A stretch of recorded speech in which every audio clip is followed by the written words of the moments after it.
Welcome back to Derm Time. I'm Dr. Heejin Ko. And Dr. Kim Ganavo. And today we're going to talk about skincare in your 30s. 30s. So even though not us, I was going to say, even though we're in our 20s, okay? But 30s, okay? For those of you out there, we're here for you, okay? we're not there yet. Not yet. Okay, all jokes aside, yes, we are in our 30s. Don't tell anybody.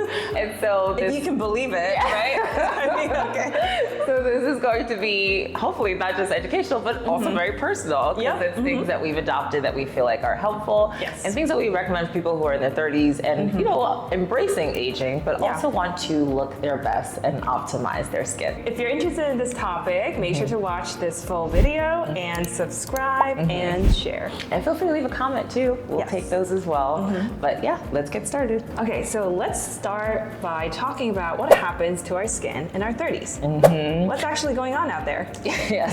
So on the scientific level, you may notice somewhere around your mid-20s to 30s is when you begin to appreciate collagen loss in the skin. Some reports will say we lose about 1% of our collagen each year. And so that can manifest as things like fine lines, our skin not feeling as supple and elastic as it used to. And also people just feel like they start to get dull skin as well. I feel like it happens a lot earlier than we actually think. Unfortunately, sometimes by the time you notice it, it's been happening for a while. So that's why sometimes it's nice to have proactive skincare and not necessarily wait to the point where you're like seeing those signs. Very true. So in addition to collagen loss, your skin cell turnover rate also slows down, which means that your skin can look duller and it can look drier. So that happens too. And then sometimes people notice their skin being more sensitive than it used to be. And in our 30s, let's keep in mind there's other things that happen too, right? So there's hormonal changes. Sometimes you might have had a baby. There's like big shifts that our body undergoes, and some of that can manifest in the skin as well. Definitely. And let's not forget, there's also, in addition to all the dullness and roughness, you can get pigment changes, right? Melasma, like acne scars, right? They can linger around a lot longer in your 30s than before. And I know a lot of this sounds negative, guys, but there is good news. The good news is there are a lot of things that we can do to help prevent and even like treat a lot of these changes that we have mentioned. So the 30s is the perfect time to build a smart, sustainable skincare routine to address these changes in a proactive manner so that we don't get as much of those changes. Totally agree. So the first tip is being consistent and having a simple routine. So a lot of times people think they need a 10-step routine in order to, make a real difference in their skin, but we or just add all those trends. Exactly. What they're seeing online. The most important part is that your routine is consistent. And for most people, that means keeping it simple. Correct. Because that way you're actually able to do it every day and you can commit to it if it is more simple. Remember these things like that we're doing to help our skin, it's not going to happen overnight. So that's why you have to be consistent, and that's so important than just adding new things into the routine. All right, so let's break down what a simple morning and nighttime skincare routine can look like for someone in their 30s who wants to address and prevent a lot of these changes. I'm assuming that we're kind of trying to target fine lines, pigmentation changes, and other things. Of course, these are, for those of you guys who are looking to actively have a nice routine that targets all those things. And I always say that to patients because sometimes you might not be looking for that, and that is okay. And if you want it to be even simpler, you can make it even simpler than what we're about to tell you. I think that's perfect. Okay, so starting with the morning. So you wake up, what's the first thing that you're gonna do in the skincare routine? So first step is cleansing. And this depends on what type of skin you have, right? So if you have dry skin, some people just water cleanse, or you can use a hydrating cleanser. If you have oily or acne prone skin, then you can use like a foaming cleanser or a cleanser that benefits that. And the key here, I think, is that this does not need to be fancy at all. Like simple. It's simple. Drugstore cleansers work great. So yes, a simple hydrating cleanser, something like CeraVe's hydrating cleanser, La Roche-Posay's Toleriane cleanser, Cetaphil, etc. Lots of options here, but you do want to do that first gentle cleanser. What comes next? So there's a couple options here, but in the spirit of keeping it simple, simple, I would say a moisturizer. So now that we've cleansed our skin and it is clean, we want to add back some of the moisture back into our skin. And so that's where something like a simple moisturizer can be really helpful. Yep. And then the last step would be sun protection. And this is where prevention comes into play. It's probably the most important step in your routine. I agree. And I always tell everyone, if you had to cut out everything, but you had to do one thing, would be sun protection. So UV protection, that comes last. And usually I recommend it like 10 to 15 minutes before you leave the house, or 15 to 20 minutes. So the bare minimum, and we can talk about ways to make it a little bit fancier. If you have the capacity and you want to target things in particular, but the minimum is you're going to clean your skin, so cleanser, you're gonna add back moisture, so moisturizer, and then you're gonna protect your skin, so sunscreen. If you wanted to target brightening, right, so you have uneven tone, then in those steps, you could basically add one more step. And you can add it before your moisturizer, would be an antioxidant. And you all know that our favorite antioxidant is vitamin C. No enthusiasm. Vitamin C. Vitamin C, okay. Well, you know what I mean. No, we like vitamin C. We do. Despite her lack of enthusiasm, we both like vitamin C. That's one thing that you can definitely add into your routine if you wanted to. Yes. The purpose of that is it's an antioxidant. So what it's doing is protecting your skin from free radicals in the environment. There are free radicals which over time contribute to not just aging, accelerated aging, but also like textural issues, etc. And so that antioxidant vitamin C on your skin is going to help protect from that and works with sunscreen to give you that extra protection from the environment.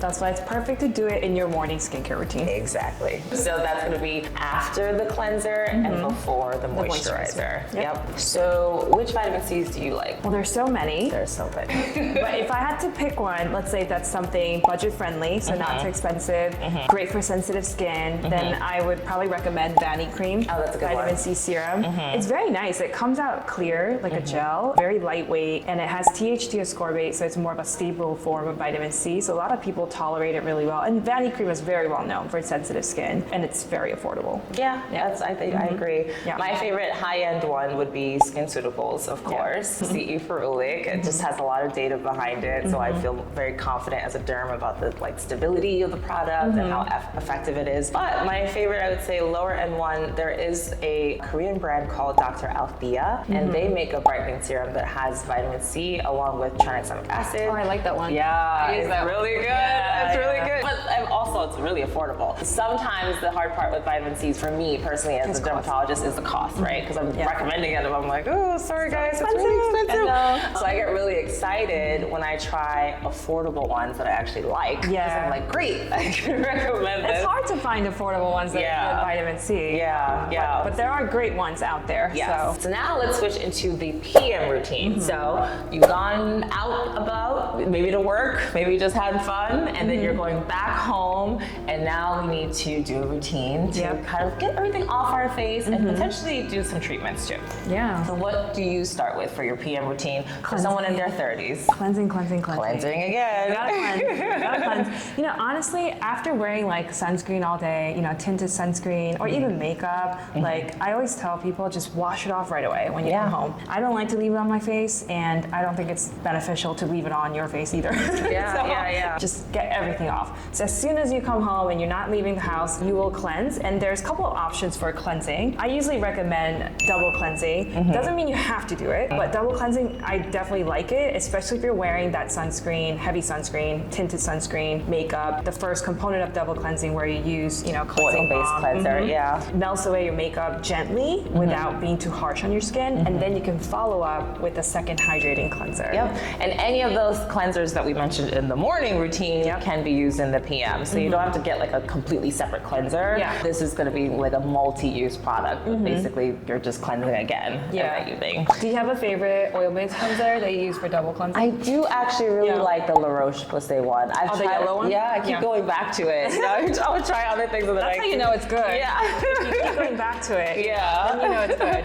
It's just really gentle, and it really I feel like it really gets off that first layer. I don't wear makeup every day, but I do wear a tinted sunscreen every day. Yeah. And I do find that using that oil-based cleanser first does just a nice job of taking that off. And then my second cleanse, it just feels so clean afterwards. So with double cleansing, that first step is either an oil-based cleanser, a cleansing balm, or micellar water. And then the second step is the hydrating cleanser or water-based cleanser. Cleansing balm wise, which ones do you like? Well, speaking of the same brand, Dr. Elfie. That's a good one. Yeah. Oh, it's the one that you like twist, right? I like that it comes out in little amount because you don't need a lot. No, you don't. Yeah, and you don't have to like dig into it or scoop it out, so it's just easier to use. So I like that one. So what comes after cleansing? So this would be a great time to do some sort of like treatment, right? Because think about it like this: with the nighttime routine, you're about to go to bed and sleep for hours. So that's when you want to give a skincare product time to work.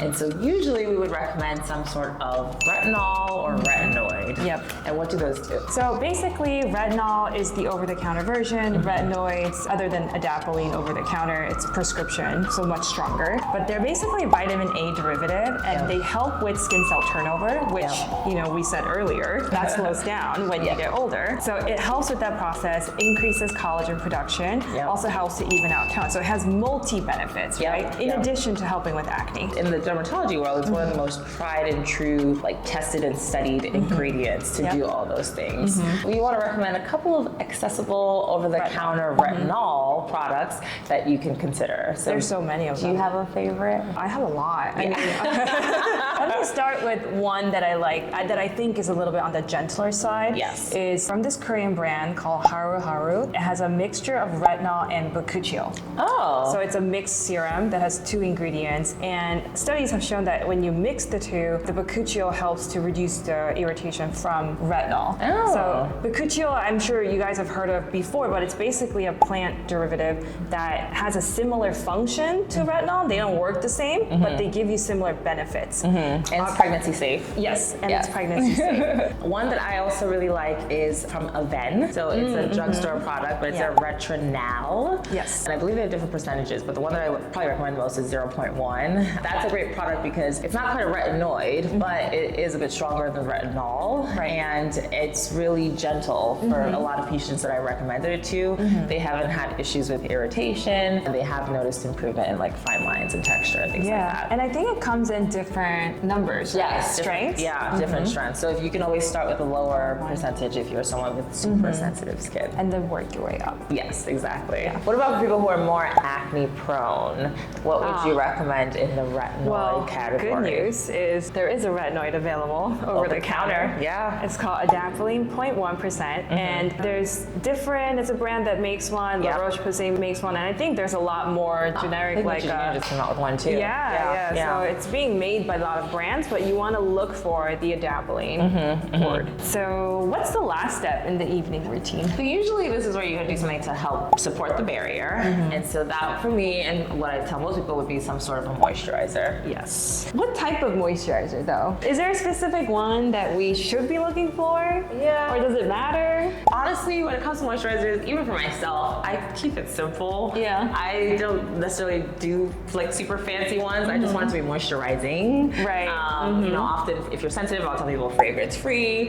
But yeah, you want to just use something that you like the feel of, that's gonna have ingredients like ceramides, hyaluronic acid, maybe niacinamide. So something for the skin barrier. Exactly. Something to fortify that skin barrier. Yeah, and to hydrate. Exactly. You don't want dryness. Yes, exactly. Do you have any favorite moisturizers that you like to use recently? So I do keep mine also pretty simple. So a lot of my moisturizers that I use at nighttime, they basically focus on skin barrier. So they have ceramides, hyaluronic acid, niacinamide. Probably those 3 are the main ones. So I like the CeraVe tubs. I do use that in the winter time. It is a little bit richer. And another brand called Estura. So they're in Sephora. You introduced me to that one. Yeah. So they have two versions. So one is like a more like a lighter gel cream type, which I like for the summertime. And then they have a richer one that's very ceramide based, and they have their own technology for the ceramide so that it stays in your skin barrier a little bit longer. So that one's great if you get dry and irritated skin, or especially if you get irritation from retinoids, you know, that's a great moisturizer to use. Yeah. How about you? So I like both of those. I will say, you know, I use the La Roche-Posay one a lot too. Triple repair cream, especially in the winter because it's really heavy. It's really thick. It is heavy. Yeah. So it's good, but it's heavy. It's heavy. Yeah. So I like to use it on body. It's like sometimes a little face if I'm feeling dry. And the lighter times, I will do something like a Neutrogena Hydro Boost. Yeah, the gel cream. Yeah. Nice and lightweight. So yeah, like I said, I'm not really picky. I just like the ingredients matter to me more than the actual like name or like fanciness of the product. Yeah. So one of the most underrated, I would say, things that people don't necessarily discuss enough in terms of how it affects our skin and how we age is actually lifestyle factors. Oh yeah. Forget that it actually impacts a lot. So everything from sleep, meaning how much you sleep, nutrition, you know, avoiding things like smoking, excessive alcohol intake, exercise. These things, not only are they important for your overall physical health, but they do affect your skin over time. Yeah, I mean, I feel like smoking and excessive, like heavy alcohol use, we don't really talk about enough. Yeah. But they do affect how your skin ages. And how your skin heals. And how it looks. You know, it makes a big difference. It does. Yeah. And the nutrition, I think we're learning more and more these days, right? How you want to have a diet that's rich in things like omega-3 fatty acids, vitamin D, antioxidant, fruits and veggies, basically. Sleep is so important. Yes. We have to get enough sleep. It's a work of progress for myself. One thing that I found that is helpful is basically like starting your winding down routine earlier. Because sometimes I want to go to sleep at like 10:30, and so I go to bed at like 10:28, and I'm realizing now that like it takes me a while to like get tired and get sleepy. So now I try to be in bed like at least like an hour before whatever I'm trying to go to sleep. Okay, that makes sense. Yeah. I just fall asleep like right away. So jealous. I definitely get more than 8 hours. That's amazing. Yeah. And it shows how slow she is. Sleep is important to me. Sleep is important. I mean, I love a good nap though. I'm great at napping. Oh really? So. I can't nap for life. My God. I'll fall asleep right now and I'll wake up and we'll good to go. Sleep hygiene is really important. That's another thing that was a big game changer for me. This in bed is not gonna help you fall asleep. No, the screen wakes you up. Yeah. And also just like this, mental stimulation of like having Instagram, TikTok, all those things. It's just gonna keep your brain going. So you wanna keep the phone away from the bed, TV off, and whatever lighting is helpful for you. Right. Basically just create the environment so that you can fall asleep easier. So skincare in your 30s doesn't have to be overwhelming. It's not about perfection. Nope. It's just being consistent and having a good, simple routine that you can follow through. And I think it's important to make things not overwhelming for yourself. So try adding one thing at a time. Like if you're someone who's not really doing anything right now, it's gonna be kind of hard to go from that to doing this like long drawn out routine. So maybe just make a first step of like, I'm going to cleanse every day. And then a couple months after doing that, I'm going to add a retinol, One little thing at a time can make it a little easier to digest. Yeah, definitely. But overall, these are the things that we would recommend for people in their 30s so that they can be proactive and then also kind of help fight some of those signs that we had mentioned in the beginning.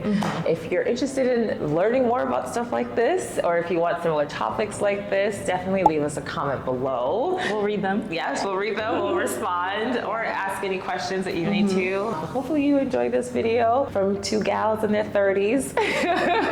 Aging is a pleasure and aging is a privilege, more importantly. Yes. We embrace aging. We embrace it. It's a privilege and a pleasure. Anything you want to add or anything you want to ask about, feel free to leave those comments down below. Also, please like this video and don't forget to subscribe. Bye.